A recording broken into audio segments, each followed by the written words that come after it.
Yeah, so this doesn't quite feel right, does it? This is much better. Though, in an alternate universe, that is what my channel could have looked like, because I like telling stories, and today I use Minecraft as my medium, but that could have very well been animation.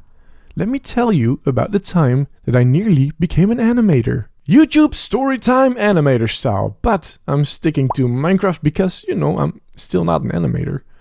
Anyway, I think animation is really awesome. So awesome, in fact, that I really wanted to become an animator myself. Which is how I found myself at an open day at the University of the Arts. I wanted to get a better feel for their animation program. A bunch of the students would have some of their projects on display, and this way I could see what sort of thing they got up to at the program. It was really interesting going to that open day. There were a lot of programs and courses showing off their best.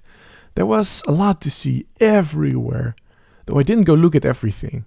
I was there mostly for their animation program and nothing else. It was kind of weird because I couldn't find it at first. And so I ended up asking a very friendly lady at the front desk, and she told me that animation was in the basement, and also she told me how to get there, which was really nice. Following her instructions, I found myself in the basement, which was this really long hallway with classrooms where students had put up their work on display. Unfortunately, when I got to the basement though, I learned that I had just missed their presentation about the program.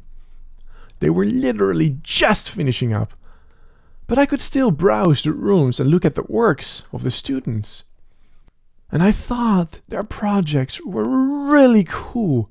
Some of the students had taken the opportunity to continue work on their projects, and so I got to see the animators in action, which I thought was really awesome. There was this one room where they had this really big diorama, and they were shooting a stop motion film there, and they'd obviously put a lot of effort into their creation.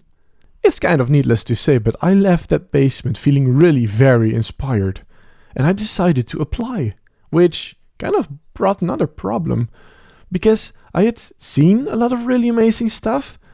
What am I going to put on my portfolio that is going to convince them to accept me? I mean, I dabbled in animation, I had a few things to show, but none of it was nearly close to what those students were creating. What chance did I have against others that are applying, right?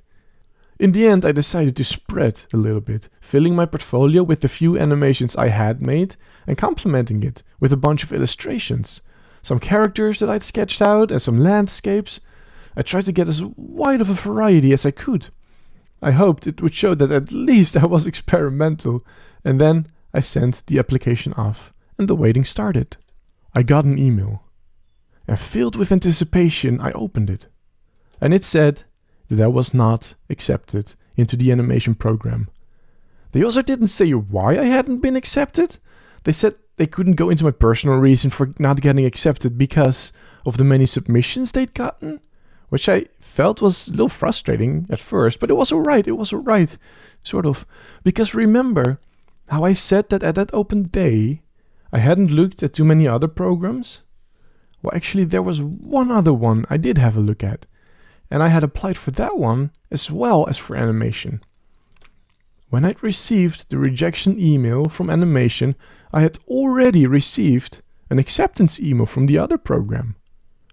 Oh, you want to know what program that was and how I got accepted for it, even though I didn't meet the requirements? Well, that's a good question. I suppose, though, that's a story for another time. The reason I wanted to animate is because I just want to share stories. And animation is a really cool way to share stories. But now I'm sharing stories anyway using Minecraft. It's a different medium, somewhat experimental in my eyes, but I'm really enjoying the process of figuring this out. I've been watching a lot of storytime YouTubers recently, which kind of inspired this video. It just seems like a lot of fun sharing stories in this sort of format. I decided to give it my own spin though, doing it in Minecraft. Feel free to let me know what you think of this format. I'd really appreciate your feedback, as this was kind of experimental for me. I hope you enjoyed, and I hope to see you the next time. Bye!